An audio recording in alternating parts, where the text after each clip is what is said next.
5 menit kami persilakan. Baik, terima kasih banyak Pak Yai. Bismillahirrahmanirrahim. Assalamualaikum warahmatullahi wabarakatuh. Alhamdulillahirabbil alamin. Allahumma shalli ala Muhammad wa ala ali Muhammad. Bapak Ibu sekalian, saya 10 menit aja karena ada acara di rumah, banyak tamu, ada 150 orang. Jadi kita mesti kabur habis ini. Ketika Abdurrahman bin Auf hijrah dari Mekah ke Madinah, ini ngelanjutin ceritanya kayak Khalil nih, ceritanya kayak Khalil, lanjutin dah. Ketika Abdurrahman bin Auf pindah dari Mekah ke Madinah, nggak bawa apa-apa, padahal beliau adalah seorang pedagang yang sukses, yang hebat. Tapi sampai Madinah nggak punya apa-apa karena cuma bawa badan sama baju yang di badan doang, bener gak? Oleh Rasulullah SAW, Abdurrahman bin Auf dipersaudarakan dengan seorang dari kaum Ansor, yaitu Sa'ad bin Rabi. Apa kata Sa'ad bin Rabi kepada Abdurrahman bin Auf? Sa'ad bin Rabi mengatakan, ya Abdurrahman, ini saya punya harta, kita bagi dua dah. Ini ada rumah, bagi dua, satu buat saya, satu buat ente. Ini ada kendaraan, bagi dua, semua bagi dua. Bahkan waktu itu Sa'ad bin Rabi mengatakan, saya punya istri 2. Pilih yang mana dah? Ente boleh buat ente 1, benar gak? Jadi tingkat imannya Sa'ad bin Rabi model begitu. Dan tingkat imannya Abdurrahman bin Auf bukan kayak kita. Kalau kita dibilang begitu, kita bilang apa tuh? Alhamdulillah wa syukurillah, ente emang baik banget Sa'ad, benar gak? Tapi Abdurrahman bin Auf begitu itu mengatakan, ada yang tahu jawabannya? Gocap kalau bisa nih, angkat tangan, gocap kalau bisa. Abdurrahman bin Auf mengatakan, terima kasih banyak ya Sa'ad, mudah-mudahan Allah memberkahi keluargamu, mudah-mudahan Allah memberkahi hartamu. Tunjukkan aku di mana? Pasar. Gocap.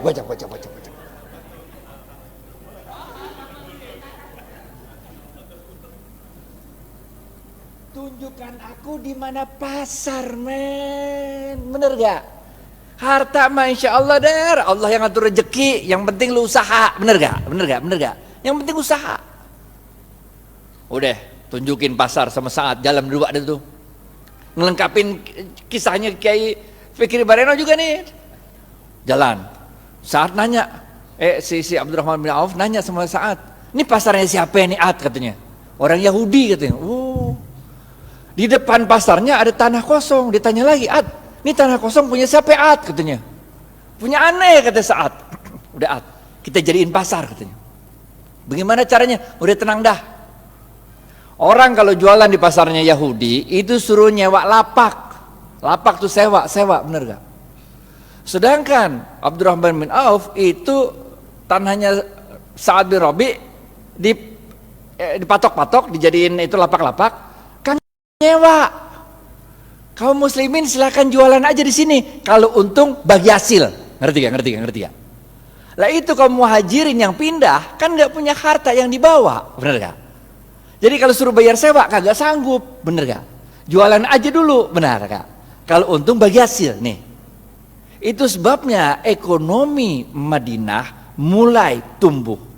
Seorang sahabat waktu itu datang kepada Rasulullah SAW, ya Rasulullah, kami ini dagang untungnya kecil, sedangkan orang-orang Yahudi dagang untungnya besar, sama-sama di Madinah nih. Nabi kaget, kok bisa begitu? Barangnya sama katanya. Kok bisa orang Yahudi untungnya gede, kalian untungnya kecil? Para sahabat menjawab, kami kalau dagang ngikutin caramu berdagang ya Rasul. Rasul tambah kaget lagi lah. Bagaimana caranya? Kami kalau dagang jujur. Kalau orang mau beli 1 kilo, saya nggak ngurangin timbangan, tetap 1 kilo. Kalau mau beli 1 meter, tetap 1 meter, nggak ngurangin ukuran. Sedangkan orang Yahudi kalau dagang curang, ngurangin timbangan, ngurangin ukuran. Makanya labanya untungnya gede, sedangkan kami untungnya kecil. Udah jujur belum tuh? Udah jujur kan? Apa kata Rasul? Cara kalian berdagang salah. Maukah aku beritahu bagaimana cara berdagang yang benar? Rasulullah SAW mengatakan, kalau ada orang mau beli, ente jangan kurangin, ente lebihin. Ngerti gak? Zaman saya kecil tuh, kalau orang jual kacang tuh, habis di sendok 2 biji, ditambahin dikit, biar anget. Ngerti gak? Kalau jual duku tuh, habis ditimbang, tambahin dikit, biar anget. Bener gak? Jual daging, potong tuh, habis itu tambahin dikit, biar anget. Tahu gak? Apa yang kejadian? Orang-orang yang biasa belanja di pasar Madinah, orang Yahudi, sekarang pindah ke tempatnya orang Muslim. Karena pertama, orang ngomong dari mulut ke mulut. Kalau belanja di pasarnya orang Islam aja enak, 1 kilonya berat. Kalau tempat orang Yahudi 1 kilo.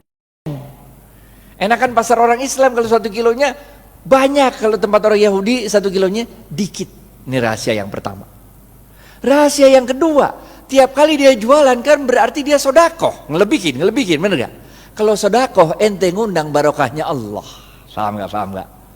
Jadi Bapak Ibu sekalian, ini kita tarik 2 pelajaran penting. Yang pertama, kalau bisnis jangan curang.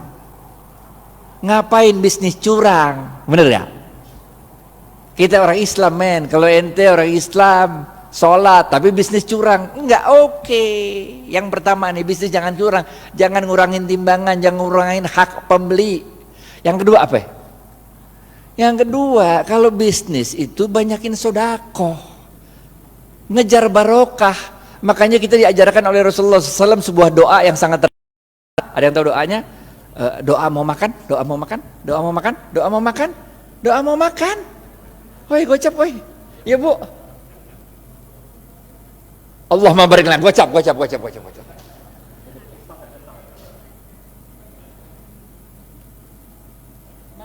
kita diajarkan oleh Rasulullah SAW, Allahumma barik lana fima rozaqtana wa qina azabannar. Wahai Allah, berkahilah seluruh rezeki yang Engkau berikan pada kami dan jauhkan kami dari siksa api neraka. Ini doanya begini nih. Paham gak? Jadi kalau bisnis mau sukses, pertama ente kudu jujur. Tapi jujur aja kagak cukup, kita juga harus cerdas, harus fatonah, harus tableh, benar ya? Ente jujur tapi bego, ya udah ente selamat dunia tapi ente senep. Ente harus jujur, cerdas, dan jangan lupa apa? Cari barokahnya Allah. Karena Rasulullah SAW mengatakan dalam sebuah hadis, bapak-bapak nggak ada yang nunjuk nih, gocap. Khairun nas anfa'uhum, gocap. Ini dari Ustadz nih, halal thayyibah nih.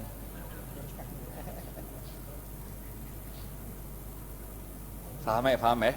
Yang pertama nih, kudu jujur, sidik amanah. Sidik jujur kepada Allah. Kalau Allah bilang haram, tinggalin aja dah. Amanah, itu kalau dikasih kepercayaan sama orang jangan dirusak, pegang baik-baik, benar gak? Selain jujur kita juga harus cerdas dalam membaca situasi, fatonah, cerdas dalam menyampaikan sesuatu, tabligh. Kagak cukup yang ini doa. Yang ketiga, benar gak? Jujur, cerdas. Yang ketiga, cari barokahnya Allah. Khairun nas anfa'uhum linnas. Sebaik-baik manusia adalah yang paling banyak memberi manfaat bagi manusia lain. Ngapain kaya sendirian, gak asik walaupun halal. Ngerti gak? Gak asik kaya halal tapi gak nyebarin barokah, gak asik. Orang bilang dia kaya tapi pelit, benar gak? Yang keempat, terakhir nih, habis nih. Oke, yang terakhir, keempat. Jangan lupa Rasulullah SAW bersabda, man lam yashkurin nas. Susah ya? Pilihan berganda. A, man lam yashkurin nas lam yashkurillah. B, man lam. A atau B? A.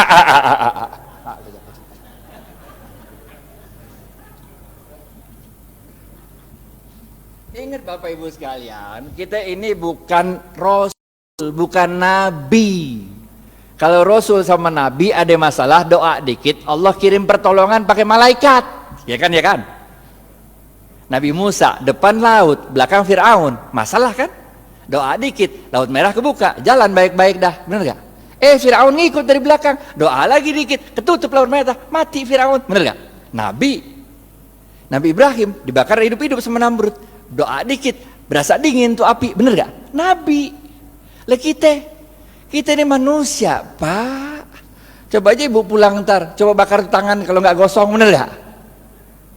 Caranya Allah nolongin kita dengan menggerakkan makhluk-makhluknya untuk nolong kita. Itu sebabnya man lam yashkurin nas lam yashkurillah. Siapa-siapa yang tidak dapat berterima kasih pada manusia, pada hakikatnya dia tidak bersyukur kepada Allah. Nih nomor 4. Ente sukses bisnis, ente jangan merasa sukses itu karena diri ente. Tapi karena Allah menggerakkan makhluk-makhluknya supaya kita sukses. Emang bisa hidup sendirian? Emang saya bisa nyampe Al-Azhar kalau kagak ada supir yang nganterin kemari?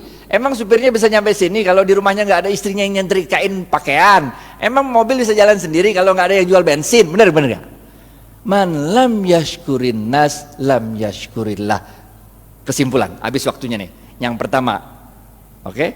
Jangan lupa jujur. Jujur penting. Ada 2 jenis jujur. Kepada Allah namanya siddiq, kepada manusia namanya amanah. 2, cerdas. Ada 2 jenis cerdas. Yang pertama fatonah, faham memahami situasi. Yang kedua tabligh, pandai untuk meyakinkan orang lain. Yang ketiga apa? Khairun nas anfa'uhum linnas. Bisnis itu jangan cuma mau cari untung, tapi bisnis itu harus memberikan manfaat banyak-banyaknya orang. Bener gak? Yang keempat, jangan kita yang merasa bangga kesuksesan bisnis itu karena kita doang. Kita harus terima kasih sama orang-orang lain.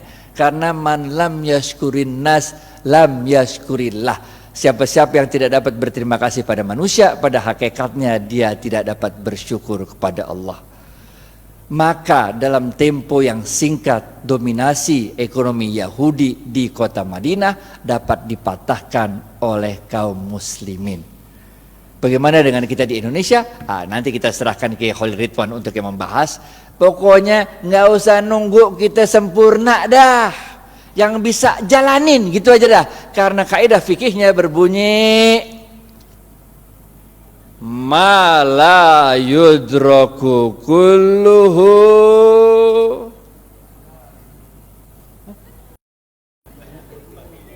gocap.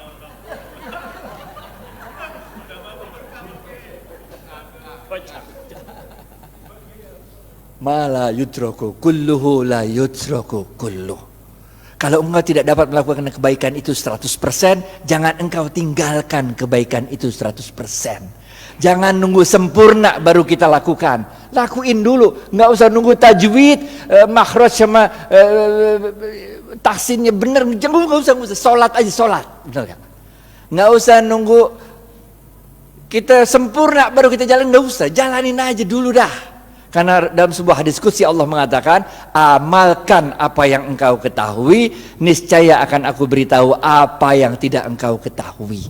Jalanin aja, jalanin. Karena barokah fil harokah. Barokah itu adanya dalam harokah, dalam pergerakan. Jalanin aja, kayak Siti Hajar lari dari Safa ke Marwah, bener gak? Itu kan lucu, coba dari Safa Marwah lari-lari 7 kali bolak-balik, kagak ada air, bener gak? Yang nemuin air siapa? Ismail. Yang capek lari siapa? Hajar. Nggak penting men siapa yang nemuin air, bener gak? Yang penting inna sofa wal marwata min sa'airillah.